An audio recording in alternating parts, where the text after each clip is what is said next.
Merci de vous informer sur RTI 1. Bienvenue à tous dans ce nouveau flash d'information. Le Conseil des ministres de ce mercredi 10 avril a permis de prendre plusieurs mesures, notamment un projet de loi pour élargir les infractions réprimées par le Code pénal concernant l'établissement des nouvelles cartes d'identité et aussi le contrôle des instruments de mesure dans les différents commerces. Nous vous proposons un extrait du compte rendu avec le porte-parole du gouvernement. Au titre du ministère de la Justice et des Droits de l'Homme, le Conseil a adopté un projet de loi portant code pénal.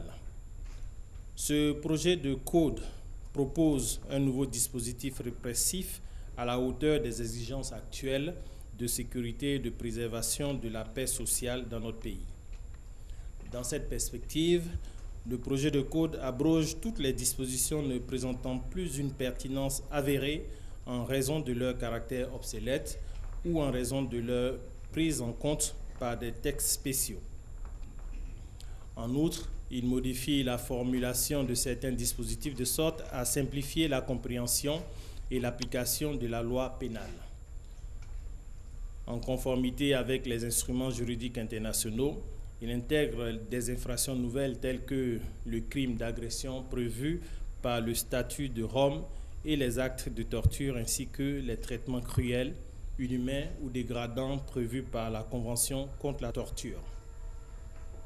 Aussi, le projet de code redéfinit les sanctions pénales en mettant un accent particulier sur la peine de travail d'intérêt général et la peine d'emprisonnement avec sursis en vue d'apporter une solution à la problématique de la surpopulation carcérale.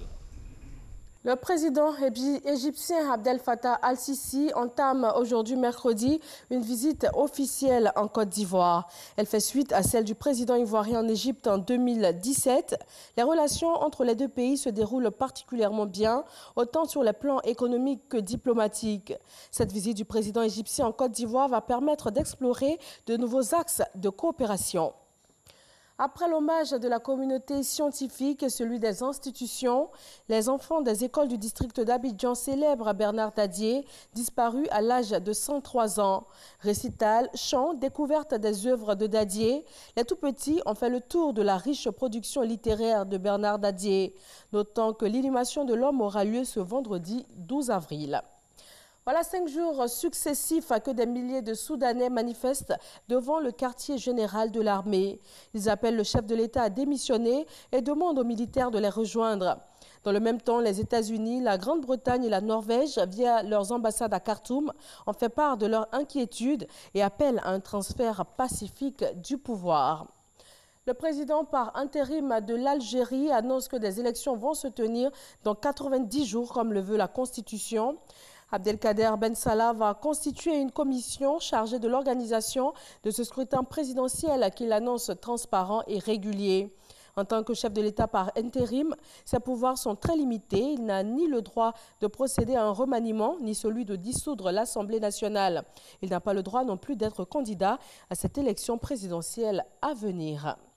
Israël a voté hier mardi pour élire 120 députés. Selon les projections des médias, après la quasi-totalité des bulletins dépouillés, le Premier ministre Benjamin Netanyahou est bien parti pour remporter un 5e mandat. 97% des bulletins montrent que le parti de Benjamin Netanyahou est au coude à coude avec la liste bleu-blanc de Benny Gantz, mais avec une majorité potentielle de 65 sur les 120 de la prochaine Assemblée. Et voilà, merci de votre attention. Rendez-vous à 20 h, toujours sur RTI 1.